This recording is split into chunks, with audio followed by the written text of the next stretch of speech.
और अब खबर है हरिद्वार से, जहां सोमवार को चंडी घाट के नमामि गंगे घाट पर गंगा उत्सव का आयोजन होने जा रहा है। गंगा उत्सव की तैयारी अपने अंतिम चरण में है। गंगा उत्सव में संत सम्मेलन और गंगा को प्रदूषण मुक्त रखने के लिए विचार गोष्ठी का आयोजन भी किया जाएगा, जिसमें लोगों को गंगा को स्वच्छ निर्मल रखने के लिए जागरूक किया जाएगा। केंद्रीय जल शक्ति मंत्रालय द्वारा हर साल गंगा उत्सव का आयोजन किया जाता है। इस बार यह कार्यक्रम हरिद्वार के नमामि घाट पर आयोजित किया जा रहा है। नमामि गंगे स्वच्छता मिशन के महानिदेशक राजीव मित्तल ने नमामि गंगे घाट पहुंचकर तैयारियों का जायजा लिया है।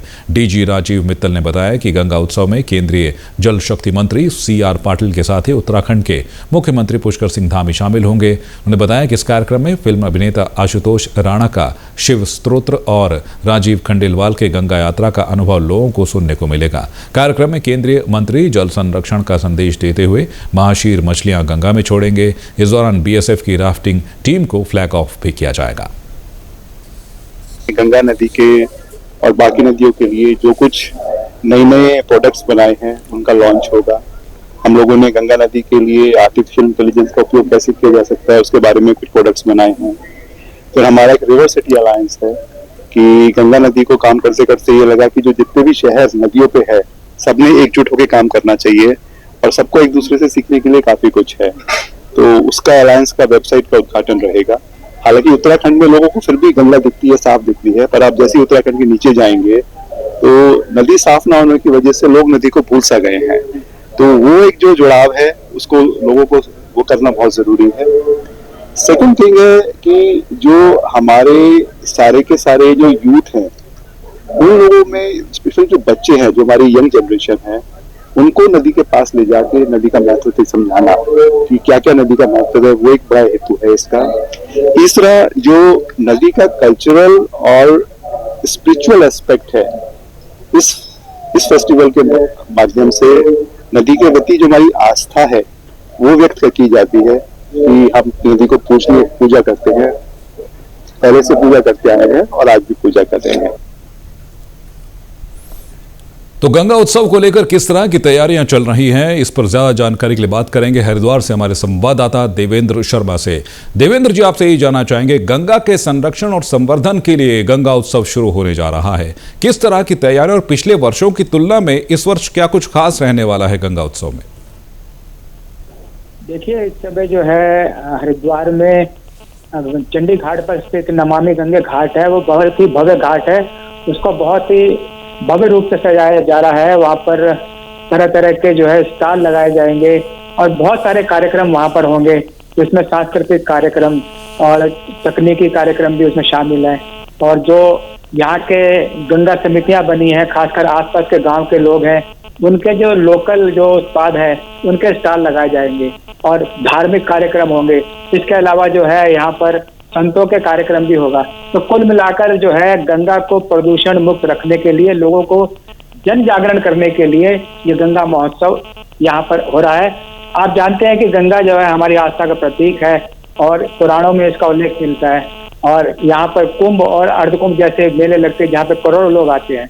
तो गंगा को प्रदूषण एवं जो है इसका जल प्रवाह जो है बनाए रखने के लिए, अविरलता और निर्मलता बनाए रखने के लिए गंगा महोत्सव का आयोजन किया जा रहा है। और ये पहली बार है कि हरिद्वार में गंगा महोत्सव किया जा रहा है। आपको मैं बता दूं कि 2008 में जो है इसको 4 नवंबर को जो है राष्ट्रीय नदी घोषित किया था। तब से जो लेकर अब तक जो है ये गंगा महोत्सव का आयोजन किया जाता है। इस बार भी ये 4 नवंबर को इसका बड़ा आयोजन हरिद्वार में हो रहा है। जी देवेंद्र जी, ये भी जानना चाहेंगे, सबसे बड़ी खासियत क्या ये इस पूरे कार्यक्रम की ये रही है कि इस बार जो है ये आयोजन जो है नमामि गंगे घाट पर किया जा रहा है, मतलब जन जागरण जो किया जा रहा है गंगा के समीप लाकर किया जा रहा है, और इससे ये उम्मीद की जा रही है कि जन सहयोग मिलेगा और गंगा के संरक्षण और संवर्धन का जो संदेश हम देना चाहते हैं वो आम जनमानस तक पहुंच सकेगा। बिल्कुल सही कह रहे हैं कि हरिद्वार जो है वो एक तीर्थ नगरी है। यहाँ पर करोड़ों श्रद्धालु यहाँ पर आते हैं और जो है यहाँ पे स्नान के लिए आते हैं। तो गंगा तट पर इसका आयोजन करने का मुख्य उद्देश्य यही है कि ये जो संदेश है पूरे देश में जाए कि हमें गंगा को जो है प्रदूषण मुक्त रखना है, क्योंकि गंगा हमारी लाइफ लाइन है और ये जो है हमारी मोक्षदायिनी मानी जाती है। तो लोगों की आस्था का प्रतीक होने के साथ साथ ये सिंचाई का एक बहुत बड़ा माध्यम है, बहुत बड़ी नदी है, सबसे बड़ी नदी मानी जाती है।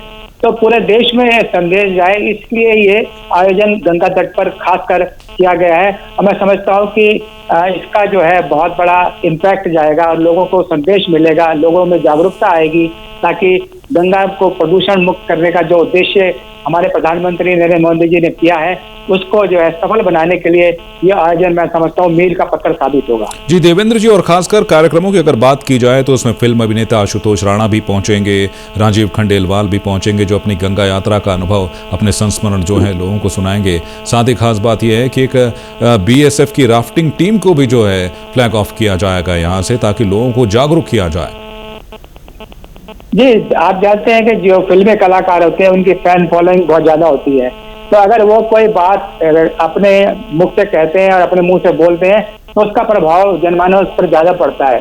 तो इसके लिए जो है इस तरह के कलाकारों को बुलाना, और जो है राजीव खंडेलवाल जो आए हैं वो गंगा यात्रा कर चुके हैं, उनका बहुत बड़ा अनुभव है, तो वो लोगों को बताएंगे कि किस तरह से जो है गंगा कहाँ पर प्रदूषित है, कहाँ पर किस तरीके से उसको जो है हमें जो है गंगा को प्रदूषण मुक्त रखना है। तो इसके लिए जो है जो ऐसे लोग होते हैं जिनका प्रभाव जनता में ज्यादा होता है, उनका जो है सहारा तो लेकर, देवेंद्र जी, उनका गंगा जो संरक्षण और संवर्धन को लेकर जो एक अनुपम पहल शुरू की गई थी, अब वो एक बार फिर एक भव्य स्वरूप में लौट रही है और एक बार फिर लोगों का जन सहयोग जो है मांगा जा रहा है कि गंगा का संरक्षण और संवर्धन किया जा सके। बहुत बहुत शुक्रिया करना चाहेंगे देवेंद्र जी आपका इस पूरी जानकारी देने के लिए।